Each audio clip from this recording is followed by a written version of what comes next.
നമുക്ക് 69-ാമത്തെ ശ്ലോകം മുതൽ വായിച്ചു തുടങ്ങാം. നാ ബുദ്ധിപൂർവം തത്കർമ്മ സംഭവത്യംഗകസ്യചിത് ബുദ്ധിപൂർവം തു യദ്വ്യർത്ഥം കുര്യാദുന്മത്തകോഹികഃ. പരമാണുക്കൾ സ്വയം സംയോജിക്കുകയില്ല. അവയെ സംയോജിപ്പിക്കാൻ ചേതനനായ ഒരു ഈശ്വരൻ വേണം. ഇനിയിപ്പോൾ ഈ ഈശ്വരൻ ബുദ്ധിപൂർവകമായിട്ടാണോ ഈ സൃഷ്ടി ചെയ്യുന്നത്? അതായത് എനിക്ക് സൃഷ്ടി ചെയ്യണം എന്നുള്ള വ്യക്തമായ ഉദ്ദേശ്യത്തോടു കൂടിയാണോ ഈ സൃഷ്ടി സംഭവിച്ചത്? അല്ലെങ്കിൽ പൊടുന്നനവെ ഒരു കാരണവുമില്ലാതെ നമ്മൾ സ്വപ്നം കാണുന്നത് പോലെ ഞാൻ ഇന്ന സ്വപ്നം കാണണം എന്ന് ചിന്തിച്ചിട്ടാണോ നമ്മൾ സ്വപ്നം കാണുന്നത്? അല്ല, നമ്മൾ ഉറക്കത്തിലേക്ക് പോകുന്നു, എന്തൊക്കെയോ കാണുന്നു. ഇപ്പം ഈശ്വരൻ്റെ സൃഷ്ടി എന്ന് പറയുന്നത് ബുദ്ധിപൂർവകമാണോ അല്ലെങ്കിൽ അനൈച്ഛികമായിട്ടാണോ അത് സംഭവിക്കുന്നത്? ഐച്ഛികം അനൈച്ഛികം. ഐച്ഛികം എന്ന് പറഞ്ഞാൽ ഇച്ഛാപൂർവം വ്യക്തമായ തീരുമാനത്തോടുകൂടി ചില സങ്കല്പത്തോടുകൂടി ഒന്ന് ചെയ്യണം, ഒരു കർമ്മം ചെയ്യണം എന്ന സങ്കല്പത്തോടുകൂടി ആണ് സാധാരണ കർമ്മങ്ങൾ നടക്കുന്നത്. പക്ഷേ ശരീരത്തിലെ പ്രവർത്തനങ്ങൾ, രക്തചംക്രമണം, ഹൃദയമിടിപ്പ്, നാഡിത്തുടിപ്പ്, ഇതൊന്നും നമ്മൾ ആഗ്രഹിച്ചിട്ടല്ല. നമ്മൾ ആഹാരം കഴിക്കുന്നു, ദഹനം എന്നുള്ളത് അനൈച്ഛിക പ്രവർത്തനമാണ്. ശ്വസിക്കുന്നത് നമ്മൾ ആഗ്രഹിച്ചിട്ടല്ല. നമ്മൾ വേറെന്തെങ്കിലുമൊക്കെ കാര്യം ആലോചിക്കുമ്പോഴും അല്ലെങ്കിൽ മറ്റു പ്രവൃത്തികളിൽ വ്യാപരിക്കുമ്പോഴും ഈ ശ്വാസോച്ഛ്വാസം നടന്നുകൊണ്ടിരിക്കുന്നു. അതൊക്കെ അനൈച്ഛിക പ്രവർത്തനങ്ങളാണ്. അതിന് ഇംഗ്ലീഷിൽ ഇൻവോളണ്ടറി ആക്ഷൻ എന്നാണ് പറയുന്നത്. വോളണ്ടറി ആക്ഷൻ എന്ന് പറഞ്ഞാൽ സ്വമേധയാ ബോധപൂർവമായി ചിന്തിച്ച് തീരുമാനിച്ച് ഒരു കർമ്മം ചെയ്യുന്നതിനെയാണ് ഐച്ഛിക പ്രവർത്തനം എന്ന് പറയുന്നത്. നാബുദ്ധിപൂർവം തത്കർമ്മ, ബുദ്ധിപൂർവമല്ലാതെയാണ് ഈ ഈശ്വരൻ പരമാണുക്കളെ യോജിപ്പിക്കുന്നത് എന്ന് പറഞ്ഞാൽ ബുദ്ധിപൂർവമല്ലാതെ ഒരു കർമ്മം എങ്ങനെ ചെയ്യാൻ പറ്റും? സൃഷ്ടി എന്ന് പറയുന്നത് അങ്ങേയറ്റം ആസൂത്രണത്തോടു കൂടി ചെയ്യപ്പെടുന്ന ഒരു കർമ്മമാണ്. കാരണം ഈ സൃഷ്ടിക്കുള്ളിൽ ഓരോന്നിനും ഓരോ വ്യവസ്ഥയുണ്ട്. ഋതുക്കൾ മാറി മാറി വരുന്നു. സൂര്യൻ ഉദിക്കുന്നു, അസ്തമിക്കുന്നു. അതാത് സമയത്ത് മഴ പെയ്യുന്നു. അല്പസ്വല്പം വ്യതിയാനങ്ങളൊക്കെ ഉണ്ടെങ്കിലും ഏതാണ്ട് ആ ജൂൺ, ജൂലൈ അല്ലെങ്കിൽ ആഗസ്റ്റ്, ചിലപ്പം മെയ്യിൽ തുടങ്ങും ഇടവപ്പാതി, അല്ലെങ്കിൽ ജൂണിൽ തുടങ്ങും, അല്ലെങ്കിൽ ജൂലൈയിലെങ്കിലും പെയ്യും. ഏതാണ്ട് ഒരു താളം അല്ലെങ്കിൽ ഒരു അടുക്കും ചിട്ടയും ഈ പ്രപഞ്ചത്തിൽ കാണപ്പെടുന്നുണ്ട്. അപ്പം അത് ഈശ്വരൻ നിയന്ത്രിക്കുന്നത് കൊണ്ടാണ്. ഈ പ്രകൃതി ശക്തികളെയൊക്കെ നിയന്ത്രിക്കുന്ന നിയാമകൻ ഒരാളുണ്ടാവണം. അപ്പം അബുദ്ധിപൂർവമാണ് ഈശ്വരൻ്റെ കർമ്മം എന്ന് പറഞ്ഞാൽ അത് യുക്തിക്ക് നിരക്കുന്നതല്ല. ഇനി ബുദ്ധിപൂർവകമാണ്, അതായത് ഈശ്വരൻ ബോധപൂർവമായാണ് ഈ സൃഷ്ടി നടത്തിയത് എന്ന് പറഞ്ഞാൽ വ്യർത്ഥമായ ഈ സൃഷ്ടി ഈശ്വരൻ എന്തിനു ചെയ്തു? എന്തിനിങ്ങനെ സൃഷ്ടിച്ചു? ഈ സൃഷ്ടി കൊണ്ട് ഈശ്വരൻ എന്താണ് പ്രയോജനം? ഒരു പ്രയോജനവുമില്ല. അപ്പം അദ്ദേഹം അനൈച്ഛികമായി ചെയ്ത ഒരു കർമ്മമാണ്, അല്ലെങ്കിൽ വ്യക്തമായ തീരുമാനം ഇല്ലാതെ, അതായത് തോന്നിയ പോലെ, ഉറക്കത്തിൽ എന്ന പോലെ ഈശ്വരൻ പ്രപഞ്ചത്തെ സൃഷ്ടിച്ചു അല്ലെങ്കിൽ പരമാണുക്കളെ സംയോജിപ്പിച്ചു എന്ന് കരുതുന്നത് യുക്തിക്ക് നിരക്കുന്നതല്ല. ബുദ്ധിപൂർവം തു യദ്വ്യർത്ഥം, ബുദ്ധിപൂർവമായി, അതായത് ഇതൊക്കെ സൃഷ്ടിക്കണം എന്ന വ്യക്തമായ ഉദ്ദേശ്യ ലക്ഷ്യങ്ങളോടുകൂടിയാണ് ഈശ്വരൻ സൃഷ്ടികർമ്മം ചെയ്തതെങ്കിൽ ഉപയോഗമില്ലാത്ത, അതായത് ഒരു പ്രയോജനവുമില്ലാത്ത ഒരു കാര്യം ചെയ്യുന്നവർ ഭ്രാന്തന്മാരാണ്, ബുദ്ധിസ്ഥിരതയില്ലാത്തവരാണ്, മണ്ടത്തരങ്ങൾ പ്രവർത്തിക്കുന്നത്. മറ്റുള്ളവരൊക്കെ എന്തെങ്കിലും ഒരു വ്യക്തമായ ഒരു ലക്ഷ്യം അല്ലെങ്കിൽ ഉദ്ദേശത്തോടു കൂടിയാണ് കർമ്മങ്ങൾ ചെയ്യുന്നത്. ഇപ്പോൾ ബുദ്ധിപൂർവമല്ലാതെ തനിക്ക് ഒരു പ്രയോജനവുമില്ലാത്ത സൃഷ്ടിയെ ഈശ്വരൻ ചെയ്തു, പ്രപഞ്ചത്തെ സൃഷ്ടിച്ചു എന്ന് പറഞ്ഞാൽ ഉന്മത്തകോഹികഃ, അദ്ദേഹം ഉന്മാദം ബാധിച്ചവൻ അല്ലെങ്കിൽ ഭ്രാന്തൻ എന്ന് വേണ്ടേ കരുതാൻ. ഈശ്വരനെ ഭ്രാന്തനെന്ന് കരുതിയാൽ അതിൽ പരം ഭ്രാന്ത് വേറെ എന്തുണ്ട്? ഭഗവാനെ വിഡ്ഢി എന്ന് പറയാൻ നമുക്കെന്ത് അവകാശം, എന്ത് അധികാരം? ഇപ്പോ ബുദ്ധിപൂർവമായ കർമ്മവുമല്ല ഈ സൃഷ്ടി, അബോധപൂർവമായി സ്വയം സംഭവിച്ചതുമല്ല ഈ സൃഷ്ടി. പിന്നെ എന്താണിത്? ഈ സൃഷ്ടിക്ക് യുക്തിയുക്തമായ ഒരു കാരണം കണ്ടുപിടിക്കാൻ പറ്റില്ല. അതുകൊണ്ട് ഇത് ഭ്രമമാവണം. ഈ തീരുമാനത്തിലാണ് ഒരു വിവേകി എത്തിച്ചേരേണ്ടത്. ചുമ്മാതെ ഇതൊന്നും ഇല്ല, മായ മായ എന്ന് ചൊല്ലി പറഞ്ഞു നടന്നതുകൊണ്ട് പ്രയോജനമില്ല. ബുദ്ധിപൂർവം തു യത് വ്യർത്ഥം കുര്യാത്, ബോധപൂർവമായി യാതൊരു പ്രയോജനവും തനിക്കില്ലാതെ ഈ സൃഷ്ടി എന്തിന് നടത്തി ഈശ്വരൻ? അദ്ദേഹം ഭ്രാന്തനാണോ? ഭ്രാന്തന്മാരാണ് അങ്ങനെ ഒരു കാരണവുമില്ലാതെ മണ്ടത്തരങ്ങൾ പ്രവർത്തിക്കുന്നത്. ഈശ്വരൻ മണ്ടനല്ല, അദ്ദേഹം സർവജ്ഞനാണ് എന്നാണ് വേദങ്ങളും ജ്ഞാനികളും പ്രഖ്യാപിക്കുന്നത്. സർവജ്ഞൻ എന്തിന് ഈ മണ്ടത്തരം, സൃഷ്ടി എന്ന് പറയുന്ന ഈ മണ്ടത്തരം എന്തിനും പ്രവർത്തിച്ചു? ഇങ്ങനെ ഒരു സൃഷ്ടി നടത്തേണ്ട ആവശ്യകത എന്ത്? അദ്ദേഹത്തിനും പ്രയോജനമില്ല, നമുക്ക് വല്ല പ്രയോജനമുണ്ടോ? ജീവന്മാർക്ക് ഇവിടെ കിടന്ന് തമ്മിലടിയും ദുഃഖവും ദുരിതവും. ഈ ലോകം ആരുടെ പ്രയോജനത്തിന് വേണ്ടിയാണ്? ആർക്ക് എന്ത് ലാഭം കിട്ടാൻ ഈ സൃഷ്ടി കൊണ്ട്? അതുകൊണ്ട് ഈ പറയുന്നത്, ഈ ലോജിക്കിൻ്റെ എല്ലാം പുറകിലുള്ള ഉദ്ദേശം പ്രപഞ്ചം സത്യമല്ല എന്ന തീരുമാനമെടുക്കാൻ നമ്മെ നിർബന്ധിക്കുകയാണ്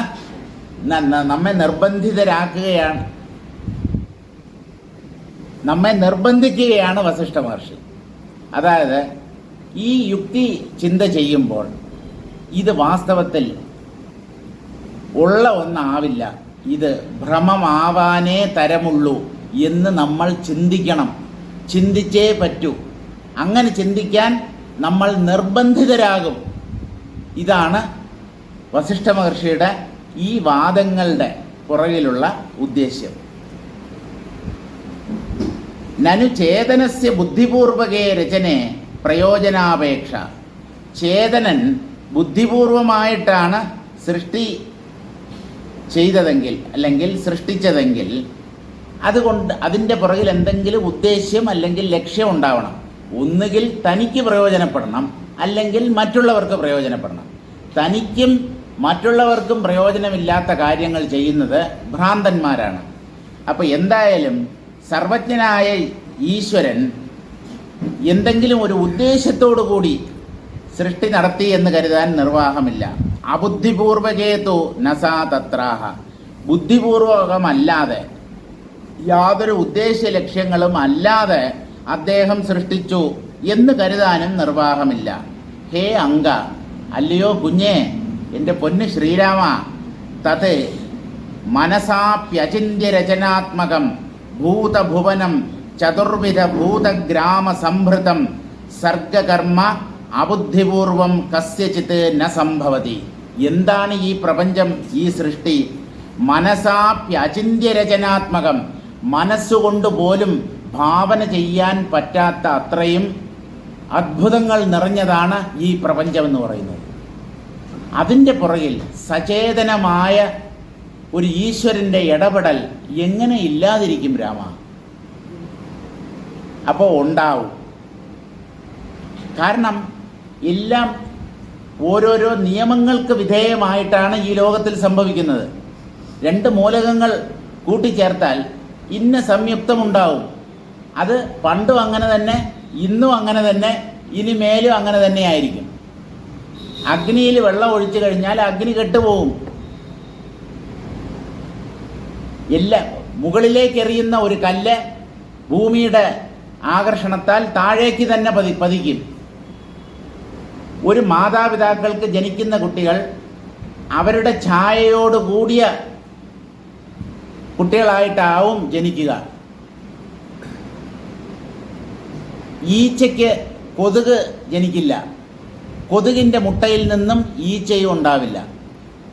സിംഹത്തിൻ്റെ കുട്ടി പശുക്കുട്ടിയാവില്ല, സിംഹക്കുട്ടിയെ പശുവും പ്രസവിക്കത്തില്ല. അപ്പോൾ ഈ വ്യക്തമായ നിയമങ്ങൾ, ആ നിയമങ്ങൾക്ക് വിധേയമായിട്ടാണ് അന്നും ഇന്നും എന്നും പ്രപഞ്ചത്തിൽ ഓരോന്ന് സംഭവിക്കുന്നത്. അപ്പോൾ അതിൻ്റെ പുറകിൽ ഒരു മഹാബുദ്ധി, അത് അചേതനമാവാൻ പറ്റില്ല, ചേതനമായ ഒരു ബുദ്ധി ഇതിൻ്റെ പുറകിൽ പ്രവർത്തിച്ചിട്ടുണ്ട്, അല്ലെങ്കിൽ പ്രവർത്തിക്കുന്നു എന്ന് തന്നെ ആവണം നാം കരുതേണ്ടത്. അചിന്ത്യരചനാത്മകം ഭൂതഭുവനം ചതുർവിധ ഭൂതഗ്രാമസംഭൃതം. 4 തരത്തിലുള്ള ജീവികളാണ് പ്രപഞ്ചത്തിൽ കാണപ്പെടുന്നത്. സ്വേദജം, അണ്ടജം, ഉദ്ഭിജം, ജരായുജം.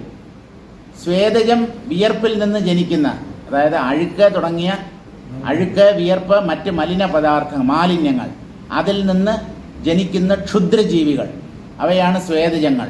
പേൻ, അതുപോലെയുള്ള പേൻ, മൂട്ട, അങ്ങനെയുള്ളവ.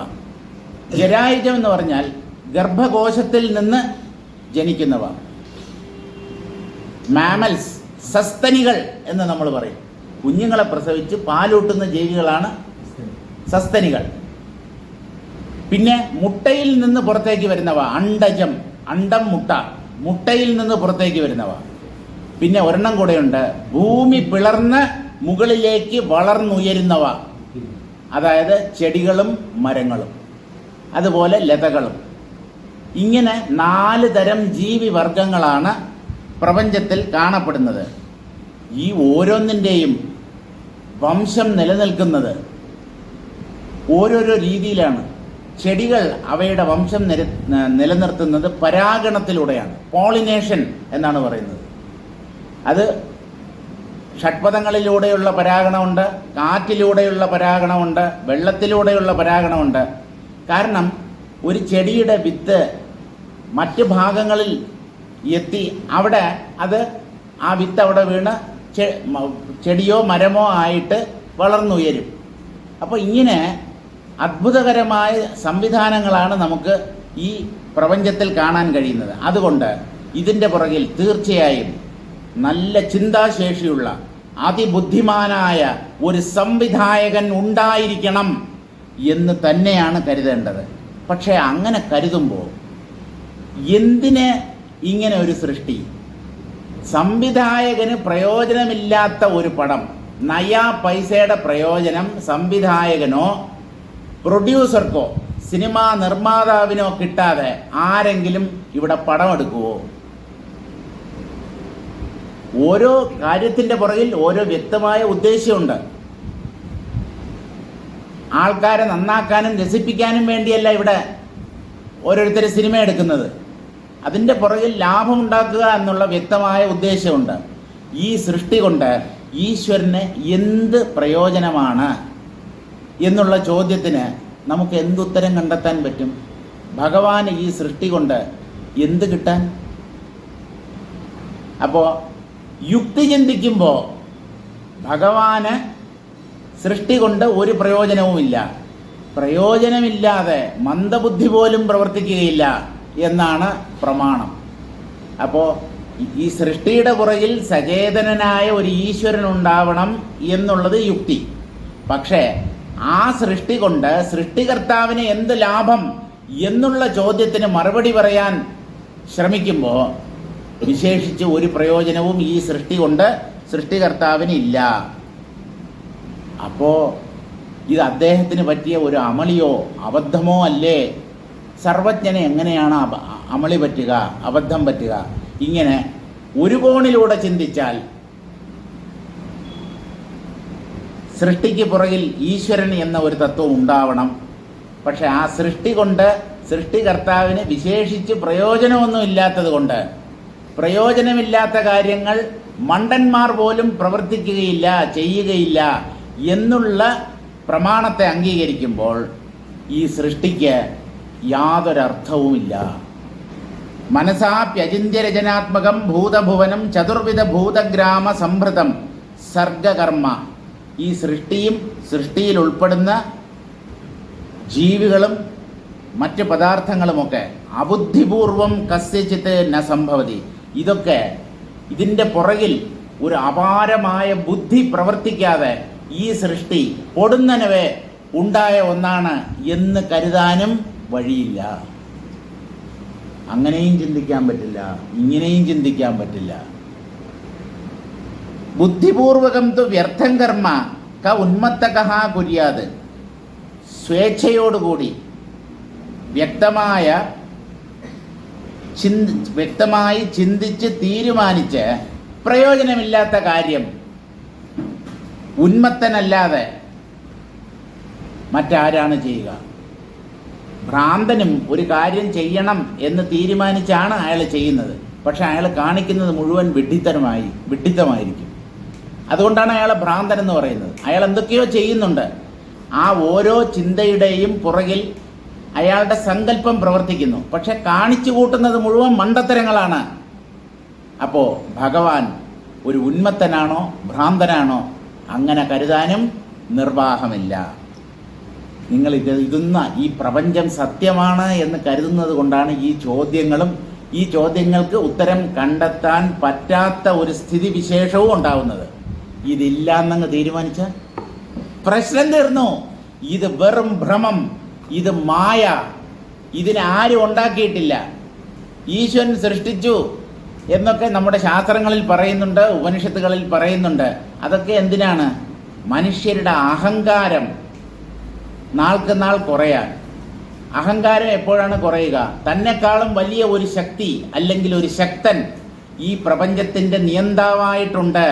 അദ്ദേഹത്തിൻ്റെ മുമ്പിൽ നമ്മൾ ആരുമല്ല. അപ്പോൾ ഇവൻ്റെ അഹങ്കാരം തനിയെ പത്തി മടക്കും, പത്തി താഴ്ത്തി ഇവൻ വേണ്ടവണ്ണം ജീവിക്കും. തന്നെ നിയന്ത്രിക്കാൻ ആരുമില്ല എന്ന് വിചാരിക്കുന്നവൻ്റെ അഹങ്കാരം മാനം മുട്ട വളരും. തൻ്റെ മുകളിൽ ഒരാളുണ്ട്, അയാളെ എല്ലാം നോക്കിക്കൊണ്ടിരിക്കുകയാണ്. തൻ്റെ ഓരോ ചെയ്തികളും അദ്ദേഹം സശ്രദ്ധം വീക്ഷിച്ചു കൊണ്ടിരിക്കുന്നു. പോക്കിരിത്തനം വല്ലതും കാണിച്ചിട്ടുണ്ടെങ്കിൽ അദ്ദേഹം നിങ്ങളെ ശിക്ഷിക്കും എന്ന് പറഞ്ഞ് പേടിപ്പിച്ചാലല്ലാതെ വേറെ ഏത് മാർഗത്തിലൂടെയാണ് മനുഷ്യനെ സദാചാരിയാക്കി മാറ്റാൻ പറ്റുന്നത്? പോലീസ് ഉള്ളപ്പോൾ തന്നെ ഇവിടെ സദാചാര പോലീസുണ്ട്, ഇല്ലേ? പോലീസ് സേന ഇവിടെ ഉണ്ട്. അപ്പോൾ തന്നെ ഈ പോലീസിൻ്റെ ദൗത്യം അല്ലെങ്കിൽ കൃത്യം ഏറ്റെടുക്കുന്ന സദാചാര പോലീസ് ഇവിടെ ഉണ്ട്. അപ്പോൾ പോലീസ് ഇല്ലായിരുന്നെങ്കിൽ ഇവന്മാരുടെ അഴിഞ്ഞാട്ടമായിരിക്കും ഇവിടെ നടക്കുന്നത്. നിയമം, നിയമ സംവിധാനം, നിയമപാലകർ, നിയമസംഹിത, ആ സംഹിതകളിൽ പറയപ്പെട്ടിട്ടുള്ള ശിക്ഷകൾ, ഇതെല്ലാം ഇവിടെ ഉണ്ട്. അത് ഓരോന്നും നടപ്പിലാക്കാൻ പ്രത്യേകം വ്യക്തികളുണ്ട്, ഭരണ സംവിധാനമുണ്ട്. അതൊക്കെ ഇവിടെ നിലനിൽക്കുമ്പോൾ എന്തിനാണ് ഈ സദാചാര പോലീസുകാർ ഇറങ്ങി അവരിവിടെ നീതിയും ന്യായവും ഒക്കെ നടപ്പിലാക്കാൻ ശ്രമിക്കുന്നത്? വിഡ്ഢിത്തം അല്ലെങ്കിൽ അഹങ്കാരം, ധാർഷ്ട്യം എന്നല്ലാതെ വേറെന്തു പറയാൻ? അതുകൊണ്ട് രാമ, സൃഷ്ടി അബുദ്ധിപൂർവമായി സംഭവിക്കുന്ന ഒന്നല്ല, ബുദ്ധിപൂർവകമായി സംഭവിക്കുന്നു എന്ന് പറഞ്ഞാൽ ഈ സൃഷ്ടി കൊണ്ട് ആർക്കും ഒരു പ്രയോജനവും ഇന്നേ വരെ ഉണ്ടായിട്ടില്ല. പ്രയോജനശൂന്യമായ അല്ലെങ്കിൽ വ്യർത്ഥമായ കർമ്മം ഉന്മത്തനല്ലാതെ വേറെ ആരാണ് ചെയ്യുക? അതുകൊണ്ട് രാമ, ഈ പ്രപഞ്ചം എന്നൊന്ന് ഇല്ല എന്ന് തീരുമാനിക്കുക. ഇത് വെറുതെ ഭ്രമരൂപത്തിൽ ജീവന്മാർ അനുഭവിക്കുന്ന ഒന്നാണ്. ഇതിനെ സൃഷ്ടിച്ച ഈശ്വരനൊന്നും ഒരിടത്തുമില്ല. പക്ഷെ അങ്ങനെയൊക്കെ നമ്മുടെ ഉപനിഷത്തുകളിലും പുരാണങ്ങളിലും ഒക്കെ ധാരാളം വിവരണങ്ങളുണ്ട്. അതൊക്കെ നമ്മുടെ ഉള്ളിൽ ഈശ്വരനോടുള്ള ഭക്തിഭാവം വളർത്താനും നമ്മുടെ അഹങ്കാരം കുറയ്ക്കാനും വേണ്ടി മാത്രമാണ്. അഹങ്കാരം കുറഞ്ഞാൽ ഇവൻ തനിയെ നന്നായിക്കോളും. അഹങ്കാരം വർദ്ധിക്കുന്നതാണ് ഇവനെ അരുതാത്തത് ചെയ്യാൻ പ്രേരിപ്പിക്കുന്നത്. അതുകൊണ്ട് മനുഷ്യരെ നേർവഴിക്ക് നടത്താൻ, നല്ല വഴിക്ക് നടത്താൻ ഈ ഈശ്വരൻ എന്നുള്ള സങ്കല്പം ആവശ്യമാണ്. അല്ലാതെ ഇങ്ങനെ ഒരു പ്രപഞ്ചത്തെ ഭഗവാൻ സൃഷ്ടിച്ചു എന്ന് കരുതാൻ പറ്റില്ല. ജഡസ്യ ബുദ്ധിപൂർവേഹ മരുതോ നാസ്തി താം വിനാ ന സംഭവത്യണുജയോ നാന്യത് കർത്തോപപദ്യതേ. വീണ്ടും ഈ ജഡങ്ങളുടെ സംയോഗത്തിലേക്ക് വരികയാണ്. ജഡസ്യ ബുദ്ധിപൂർവേഹ മരുതോ നാസ്തി. ഇപ്പോൾ വായു, ഈ വായു സ്വയം ഞാൻ ചലിക്കണം എന്ന് ചിന്തിച്ചിട്ടാണോ ചലിക്കുന്നത്? അല്ലെങ്കിൽ വേറെ ആരെങ്കിലും വായുവിനെ ചലിപ്പിക്കുന്നുണ്ടോ എന്ന് ചോദിച്ചാൽ നമ്മൾ ഉപനിഷത്തുകളിലേക്ക് തിരിയണം. ഉപനിഷത്തുകൾ പറയുന്നത് ഭൂമിയുടെ ഉള്ളിൽ ഈ പരമാത്മാവ് വസിച്ചുകൊണ്ട് ഭൂമിയെ കറക്കുന്നു എന്നാണ്. ജഡം സ്വയം പ്രവർത്തിക്കുകയില്ല, ജഡത്തിന് സ്വയം ചലനം സാധ്യമല്ല. അപ്പോൾ നമ്മൾ നോക്കുമ്പോൾ ഒരു പമ്പരം പോലെ കറങ്ങുന്ന ഭൂമിയാണ് നമ്മൾ കാണുന്നത്. ഇവിടെ ഒരു പമ്പരം കറങ്ങുന്നുണ്ട്. ഒരു സ്ഥലത്ത് വച്ചിരിക്കുന്ന പമ്പരം തനിയെ കറങ്ങുമോ? ഇപ്പോൾ ഇതിനെ കറക്കി വിട്ടവനെ നമ്മൾ കാണുന്നില്ല. പക്ഷേ ഈ പമ്പരം പോലെ ചുഴലുന്ന ഭൂമിയെ കറക്കി വിട്ട ഒരു ശക്തി ഉണ്ടാവണം. അത് ലോജിക്ക്, അത് യുക്തി. മനോഹരമായ ഒരു ചിത്രം അല്ലെങ്കിൽ അതിമനോഹരമായ ഒരു ശില്പം, ശില്പിയെയും കാണുന്നില്ല, ചിത്രകാരനെയും നമ്മൾ കാണുന്നില്ല. പക്ഷേ ഒരു ചിത്രം തനിയെ ഉണ്ടാവത്തില്ലല്ലോ. ഈ പടം വരച്ച ഒരാൾ, ചിത്രകാരൻ തീർച്ചയായും ഉണ്ടാവണം. അതുപോലെ കല്ല് തനിയെ ശില്പമായി രൂപപ്പെടില്ല. കല്ലിൽ നിന്ന് ഈ ശില്പത്തെ രൂപപ്പെടുത്തിയ ഒരു ശില്പി ഉണ്ടാവണം. അതുപോലെ ഇത്രയും ചിട്ടയോടുകൂടി നടക്കുന്ന, അടുക്കും ചിട്ടയോടും കൂടി പ്രവർത്തിക്കുന്ന ഈ പ്രപഞ്ചം, ഇതിനെ നിയന്ത്രിക്കുന്ന ഒരാൾ തീർച്ചയായും ഉണ്ടാവണം. അല്ലാതെ ഇത് പറ്റില്ല. അതുകൊണ്ട് ജഡങ്ങൾ സ്വയം ചലിക്കുകയില്ല. ജഡത്തിന് ബുദ്ധിപൂർവമായ ഒരു സങ്കല്പം അല്ലെങ്കിൽ ഇച്ഛ സാധ്യമല്ല. ഈ കാറ്റ് വീശുമ്പോഴാണ് മണൽത്തരികൾ ഒരു സ്ഥലത്ത് നിന്നും ഇങ്ങനെ മണൽത്തരികളെ പറത്തിക്കൊണ്ടുപോയി വേറൊരു സ്ഥലത്ത് അവയെല്ലാം ചേരുന്നത്.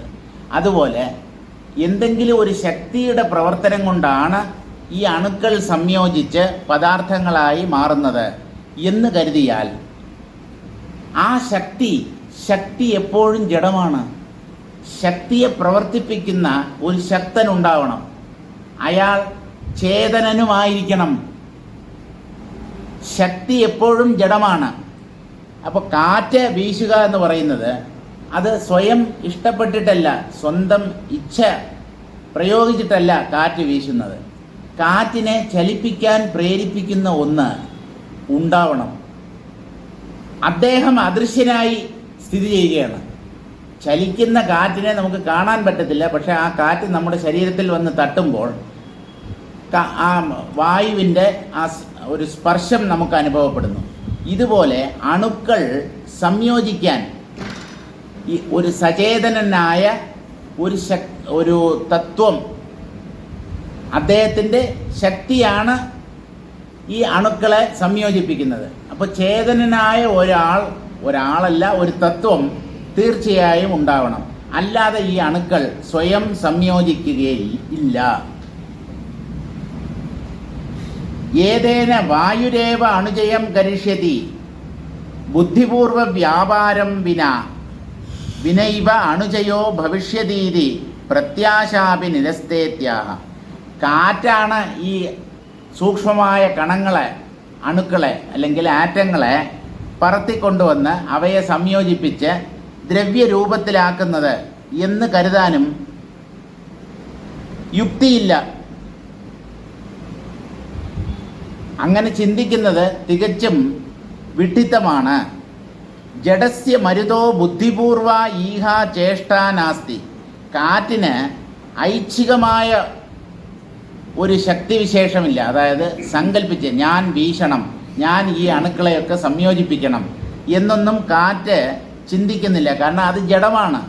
അതിന് ബുദ്ധിപൂർവമായ ഒരു വിചാരമോ സങ്കല്പമോ സാധ്യമല്ല. താം വിനാതോ അണുജയോ ന സംഭവതി. ഇങ്ങനെ കാറ്റിൻ്റെ സഹായമില്ലാതെ പല ഭാഗത്തുള്ള അണുക്കൾ സംയോജിക്കാനും പറ്റില്ല. ജഡസർവജ്ഞാഭ്യാം അന്യത് ജീവജാതം തു പ്രളയേ ദേഹാദ്യഭാവാദ് അസമർത്ഥമേവേതി ന സർഗാദൗ കശ്ചിത് കർത്തോപപദ്യത ഇത്യുപസംഹാരഃ. ജഡവും സർവജ്ഞനായ ഈശ്വരനും രണ്ടും കൂടെ ഉണ്ടാവണം, എന്നാലേ സൃഷ്ടി നടക്കൂ എന്ന് പറഞ്ഞാൽ അതും അംഗീകരിക്കാൻ പറ്റുന്ന ഒരു യുക്തിയല്ല. പ്രളയം എന്ന് പറഞ്ഞാൽ എല്ലാം അപ്രത്യക്ഷമാകുമ്പോൾ, ലയിച്ചു പോകുമ്പോൾ, പ്രപഞ്ചം തന്നെ അതിൻ്റെ തത്വങ്ങളിൽ ലയിച്ചു പോകുന്ന സന്ദർഭത്തിൽ ദേഹാദ്യഭാവാത്, ശരീരം മുതലായവയൊന്നുമില്ല, ജഡദൃശ്യങ്ങളെല്ലാം തന്നെ അപ്രത്യക്ഷമാകുന്നു. അപ്പോൾ ഈ ഭഗവാൻ അസമർത്ഥനായിത്തീരുന്നു എന്ന് പറഞ്ഞാൽ ആ സമയത്ത് അദ്ദേഹം കഴിവില്ലാത്തവനായിത്തീരുന്നു. എന്തുകൊണ്ട്? ഈ ജഡങ്ങളെ പ്രവർത്തിപ്പിക്കുന്നവനാണ് അദ്ദേഹം. അദ്ദേഹത്തിന് നിയന്ത്രിക്കാൻ അല്ലെങ്കിൽ പ്രവർത്തിപ്പിക്കാൻ ജഡങ്ങളൊന്നും ഇല്ല എന്നുണ്ടെങ്കിൽ ആ ഈശ്വരൻ അശക്തൻ എന്ന് നമ്മൾ കരുതേണ്ടി വരും. ഈശ്വരൻ എങ്ങനെയാണ് അശക്തനാവുക? സർവശക്തനെ എങ്ങനെയാണ് അശക്തൻ, അസമർത്ഥൻ എന്ന് കരുതാൻ പറ്റുക? അതുകൊണ്ട് എങ്ങനെ നോക്കിയാലും, ഏതൊക്കെ വീക്ഷണകോണിലൂടെ നോക്കിയാലും പ്രപഞ്ചത്തിന് സത്യത്വം ഉണ്ടാവാൻ പറ്റില്ല. ന സർഗാദൗ കശ്ചിത് കർത്തോപപദ്യത ഇത്യുപസംഹാരഃ. അടുത്ത സൃഷ്ടി ആരംഭിക്കുമ്പോൾ ഈ ലയിച്ചു പോയവയെല്ലാം വീണ്ടും പൊന്തി വരുന്നു. അവ തനിയെയാണോ പൊന്തി വരുന്നത്, അല്ലെങ്കിൽ ഏതെങ്കിലും ഈശ്വരൻ്റെ സങ്കല്പം പ്രവർത്തിക്കുമ്പോഴാണോ ഇവ പൊന്തി വരുന്നത് എന്ന് ചോദിച്ചാൽ ഈശ്വരൻ്റെ സങ്കല്പമാണ് സൃഷ്ടിക്ക് കാരണം എന്നാണ് പറയുന്നത്. ഈശ്വരൻ എന്തിനു സങ്കല്പിച്ചു? അദ്ദേഹത്തിൻ്റെ ഈ സങ്കല്പം കൊണ്ട് ആർക്ക് എന്ത് പ്രയോജനം? അദ്ദേഹത്തിന് പ്രയോജനമില്ല എന്ന് പറഞ്ഞു, ജീവന്മാർക്കും പ്രയോജനമില്ല. ദുഃഖിക്കാൻ വേണ്ടി കുറേ ജീവന്മാരെ സൃഷ്ടിച്ച് ഭൂമിയിലേക്ക് അയച്ചതാണോ? മണ്ടത്തരം ഈശ്വരൻ പ്രവർത്തിക്കുമോ? അതുകൊണ്ട് ഈ സൃഷ്ടിയെക്കുറിച്ചുള്ള ചിന്ത, ഇതിൻ്റെ യുക്തി ചിന്തിക്കുന്നത് ഉപേക്ഷിച്ചേക്കുന്നു. വിട്ടേക്ക് ഇതിനെക്കുറിച്ചുള്ള ചിന്ത. ഇത് ആരാലും നിർമ്മിക്കപ്പെട്ടതല്ല, ഇത് കാണുന്നവൻ്റെ ഭ്രമമാണ് എന്ന തീരുമാനത്തിലെത്തണം. കാണുന്നവരാരാണ്? പ്രപഞ്ചത്തിന് സത്യത്വം കൽപ്പിക്കുന്നവർ, ജീവന്മാർ. ആ ജീവൻ്റെ ജീവൻ സ്വരൂപത്തെ അറിയാതിരിക്കുമ്പോൾ ഉണ്ടെന്ന് തോന്നുന്ന ഒരു ഭ്രമമാണ് ഈ പ്രപഞ്ചം. ജീവൻ തൻ്റെ സ്വരൂപത്തെ കണ്ടെത്തുമ്പോൾ, താൻ ആത്മാവാണ് എന്നുള്ള വസ്തുത തിരിച്ചറിയുമ്പോൾ ഈ പ്രപഞ്ചം ആത്മമയമായി മാറും. പിന്നെ ഈശ്വര ഭിന്നമായ, ഈശ്വരനാൽ സൃഷ്ടിക്കപ്പെട്ട ഒരു പ്രപഞ്ചം ഇവിടെ ഉണ്ടാവില്ല. അതാണ് ശങ്കരാചാര്യ സ്വാമികൾ പറയുന്നത്. പ്രപഞ്ചോ യതി വിദ്യേത നിവർത്തേതന സംശയ. ഇപ്പോൾ നിങ്ങൾക്ക് ഈ പ്രപഞ്ചം പരമസത്യമായി അനുഭവപ്പെടുന്നു എങ്കിൽ, തത്വവിചാരം ചെയ്യാൻ നിങ്ങൾ ആരംഭിക്കുമ്പോൾ നിങ്ങൾ ഉണ്ടെന്ന് പറയുന്ന, നിങ്ങൾ സത്യമെന്ന് കരുതുന്ന ഈ പ്രപഞ്ചം തീർച്ചയായും വഴിമാറിത്തരും. പക്ഷെ നിങ്ങൾ തത്വചിന്ത ചെയ്യാൻ തയ്യാറാവണം. തത്വചിന്തയിലൂടെ, അധ്യാത്മ ദൃഷ്ടിയിലൂടെ നോക്കുമ്പോൾ മാത്രമാണ് പ്രപഞ്ചത്തിൻ്റെ മിഥ്യാത്വം പിടികിട്ടുക. അല്ലാതെ അജ്ഞതയിൽ തന്നെ തുടരുന്ന ഒരു വ്യക്തിക്ക് ഈ പ്രപഞ്ചം എന്നും സത്യം എന്ന പോലെ അനുഭവപ്പെടുക തന്നെ ചെയ്യും.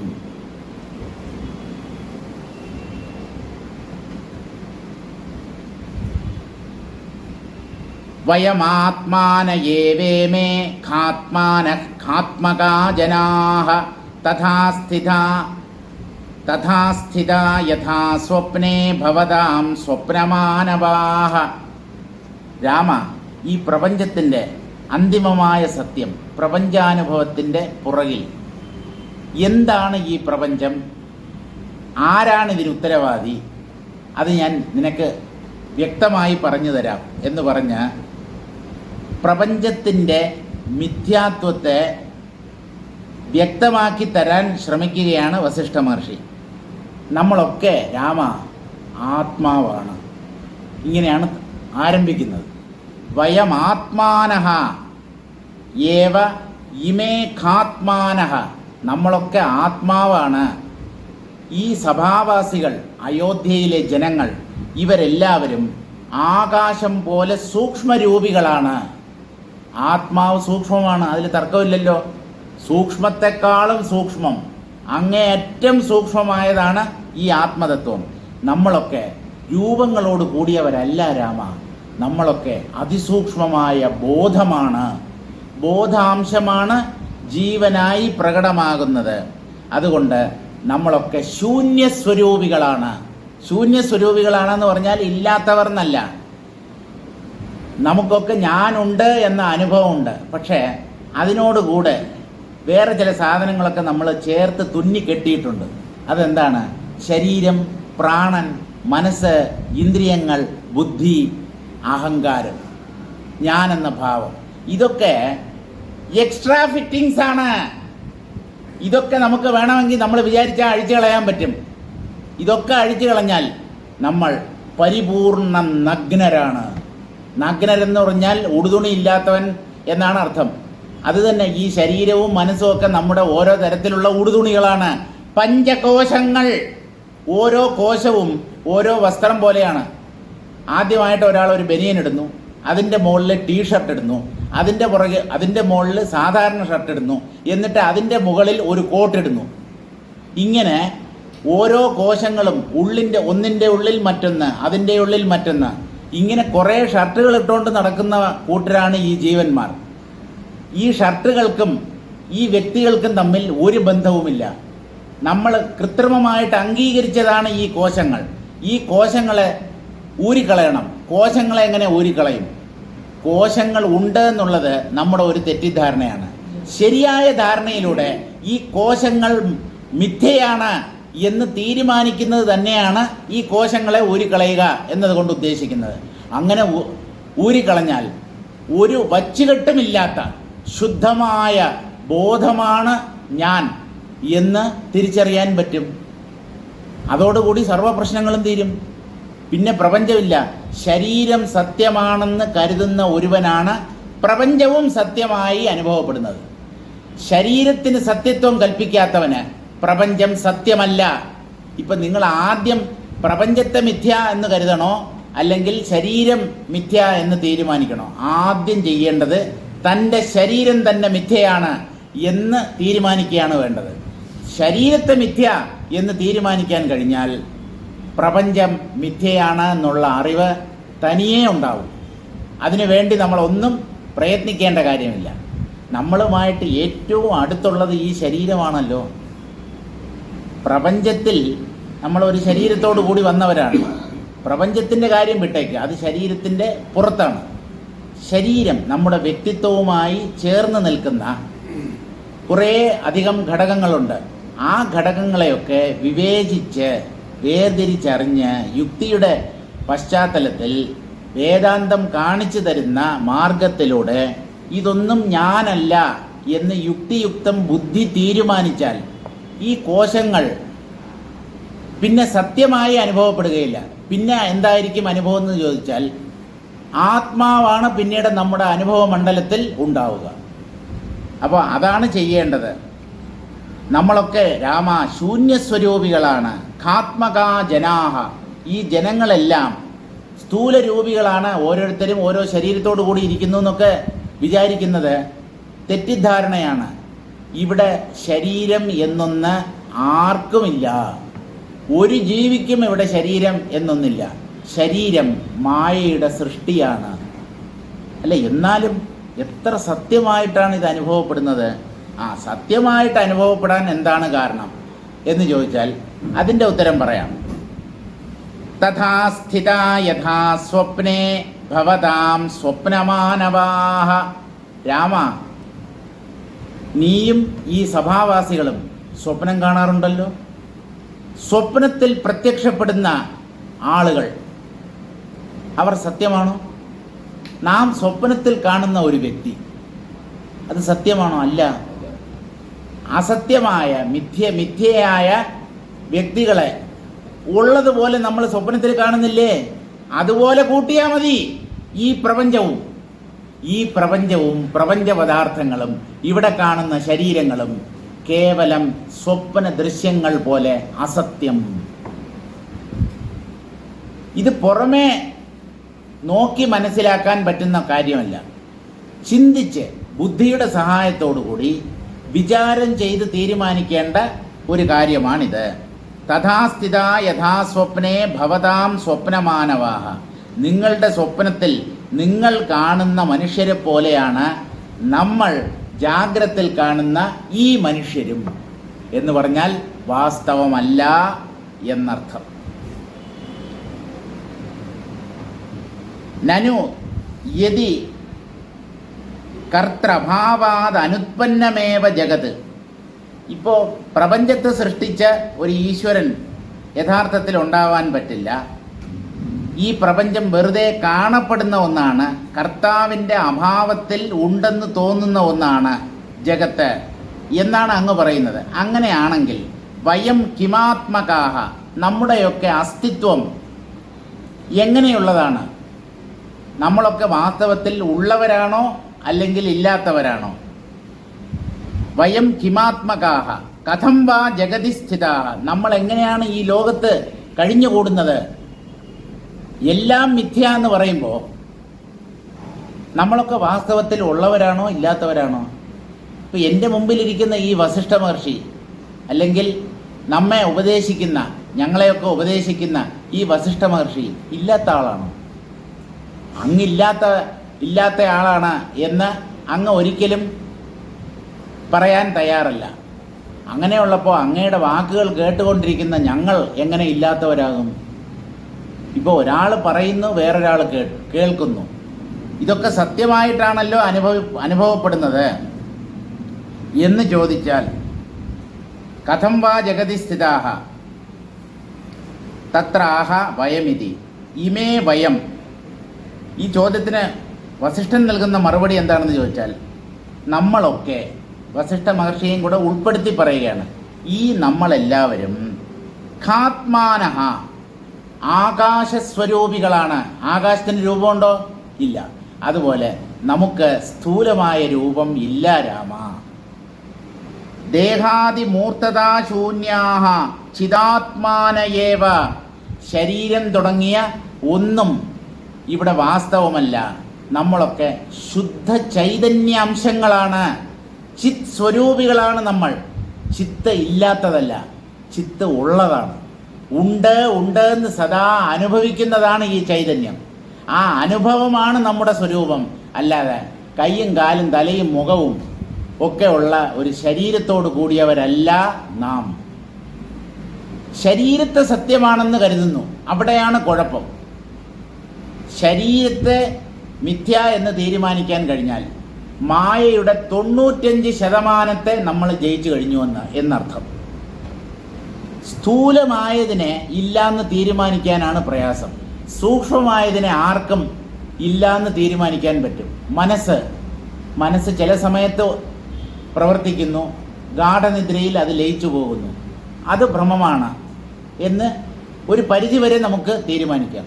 പക്ഷേ വ്യക്തമായി നമ്മൾ അനുഭവിക്കുന്ന ചൂടും തണുപ്പും വേദനയും ഒക്കെ അനുഭവിക്കാൻ നമുക്ക് സഹായകമായിരിക്കുന്ന ഈ ശരീരം ഇതില്ല എന്ന് പറഞ്ഞു കഴിഞ്ഞാൽ ആദ്യം ഉടക്കുണ്ടാക്കുന്നത് നമ്മുടെ അച്ഛനമ്മമാരായിരിക്കും. അടുത്തത് വഴക്കിന് വരുന്നത് നമ്മുടെ സഹോദരന്മാരായിരിക്കും. പിന്നീടാണ് കെട്ടിയോളോ വഴക്കിന് വരുന്നത്. നിന്നെ ഞാൻ 10 മാസം ചുമന്ന് പെറ്റതാണ് എന്ന് പറഞ്ഞിട്ട് അമ്മ വരും. നിനക്കെങ്ങനെ പറയാൻ പറ്റും ഈ ശരീരം മിഥ്യയാണെന്ന്? അല്ലമ്മ, ഞാൻ മറ്റേ രമേശ് സാർ പറഞ്ഞു ശരീരമൊക്കെ മിഥ്യയാണ്, അത് കേട്ടിട്ട് ഞാൻ അമ്മയോട് വന്ന് പറയുന്നതാണെന്ന്. ഇങ്ങോട്ടൊന്ന് വന്നേ. ആര്? ഭർത്താവിനെ വിളിക്കുകയാണ്. ഇവന് ശരീരമില്ലെന്ന്. നമ്മൾ രണ്ടുപേരും കൂടി ദമ്പതികളായി ജീവിച്ചപ്പോൾ ഉണ്ടായതാണ് ഈ കുട്ടി എന്ന് പറഞ്ഞാൽ ഇവൻ്റെ ശരീരം. 10 മാസം നീ വയറ്റിൽ കിടന്ന് എത്ര പ്രാവശ്യം തൊഴിച്ചിട്ടുണ്ടെന്നറിയാം എന്നെ. കുഞ്ഞ് ഗർഭത്തിൽ കിടക്കുമ്പോൾ അതിനകത്ത് കിടന്ന് ഇങ്ങനെ അനങ്ങും. അതൊക്കെ ഒരു മാതാവിന് അറിയാൻ പറ്റും. തൻ്റെ വയറ്റിൽ ഒരു ജീവൻ വളരുന്നു. അപ്പോൾ ഇത്ര വ്യക്തമായിട്ട് പലരും ഈ ശരീരത്തിൻ്റെ വാസ്തവികതയെ സാക്ഷ്യപ്പെടുത്താൻ ഉണ്ട്. അങ്ങനെ പറയുമ്പോൾ ഈ വസിഷ്ഠൻ എന്ന് പറയുന്ന ഒരു വ്യക്തി ഇതില്ല എന്ന് പറഞ്ഞാൽ നമ്മൾ അംഗീകരിക്കണോ വേണ്ടയോ എന്ന് നിങ്ങൾ തീരുമാനിക്കുക. 100 മണ്ടന്മാർ ചേർന്ന് പാസാക്കുന്ന ഒരു പ്രമേയം, 100 മണ്ടന്മാരെടുക്കുന്ന ഒരു തീരുമാനം, ഐകകണ്ഠ്യേന പാസാക്കുന്ന ഒരു മണ്ടൻ തീരുമാനം, അതിന് വില കൽപ്പിക്കണോ അറിവുള്ള പാണ്ഡിത്യമുള്ള ചിന്താശേഷിയുള്ള ഒരു വ്യക്തി എടുക്കുന്ന തീരുമാനത്തിന് നാം മുൻതൂക്കം നൽകണോ? എന്തു വേണം? എണ്ണത്തിൽ അപ്പുറത്ത് 100 കൗരവന്മാരെ പോലെ 100 മണ്ടന്മാർ, ഇപ്പുറത്ത് തലയ്ക്ക് വെളിവുള്ള 5 പേരേ ഉള്ളൂ, പഞ്ചപാണ്ഡവന്മാർ. എപ്പോഴും ഈ ലോകത്ത് മണ്ടന്മാരുടെ എണ്ണമായിരിക്കും കൂടുതൽ. നിങ്ങൾ നല്ലതുപോലെ മനസ്സിലാക്കിക്കോളൂ. അത് ഭരണരംഗത്തിലായാലും കലാരംഗത്തിലായാലും സാഹിത്യരംഗത്തിലായാലും ഏത് മണ്ഡലമോ ഏത് തുറ വേണമെങ്കിലും നിങ്ങൾ പരിശോധിച്ചോളൂ. മണ്ടന്മാരാണ് ഈ ലോകത്ത് എന്നും എണ്ണത്തിൽ കൂടുതൽ. അപ്പോൾ ഈ ലൗകികന്മാരുടെ വാക്ക് കേൾക്കണോ? അവരുടെ തീരുമാനത്തിന് നാം മുൻതൂക്കം നൽകണോ? സത്യദർശികളുടെ വാക്കിന് വില കൽപ്പിക്കണോ? You decide yourself. എത്ര പേർ പറയുന്നു എന്നുള്ളതല്ല, പറയുന്നതിൽ കഴമ്പുണ്ടോ, പറയുന്നത് യുക്തിയുക്തമായിട്ടാണോ, അതിലാവണം നമ്മുടെ ശ്രദ്ധ. ജ്ഞാനികളുടെ എണ്ണം 2 അക്കത്തിന് താഴെയേ വരും. ഏറ്റവും ചെറിയ 2 അക്കമുള്ള സംഖ്യ 10. അതിന് താഴെ എന്ന് പറഞ്ഞാൽ 9. ഒരു 9 ജ്ഞാനികളെ നമുക്ക് ഇരുന്ന ഇരിപ്പിൽ അവരുടെ പേര് പറയാൻ പറ്റില്ല. നിങ്ങൾ വേണമെങ്കിൽ ശ്രമിച്ചു നോക്കൂ. ശങ്കരാചാര്യർ മുതൽ ശങ്കരാചാര്യർ, അവരുടെ 4 ശിഷ്യന്മാർ, അപ്പം 5ആയി. പിന്നെ 4 രമണ മഹർഷി, ശ്രീരാമകൃഷ്ണദേവൻ, വിവേകാനന്ദ സ്വാമികൾ, ചട്ടമ്പി സ്വാമികൾ, ശ്രീനാരായണ ഗുരുദേവൻ, ഇപ്പം തന്നെ 11ആയി.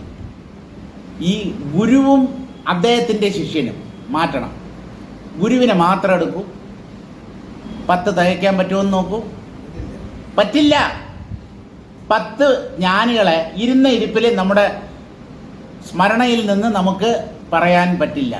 കാരണം അത്ര കണ്ട് വംശനാശം നേരിട്ട് കൊണ്ടിരിക്കുന്നതല്ല, വംശനാശം നേരിട്ട ആളുകൾ, അവരുടെ വംശം നശിച്ചുപോയി. ജ്ഞാനികൾ എന്ന് പറയുന്നവർ വളരെ ചുരുക്കമാണ്. അപ്പം അവരുടെ വാക്കാണോ നമ്മൾ കേൾക്കേണ്ടത്, അല്ലെങ്കിൽ ഈ നാട്ടുകാർ പറയുന്നത് കേൾക്കണം?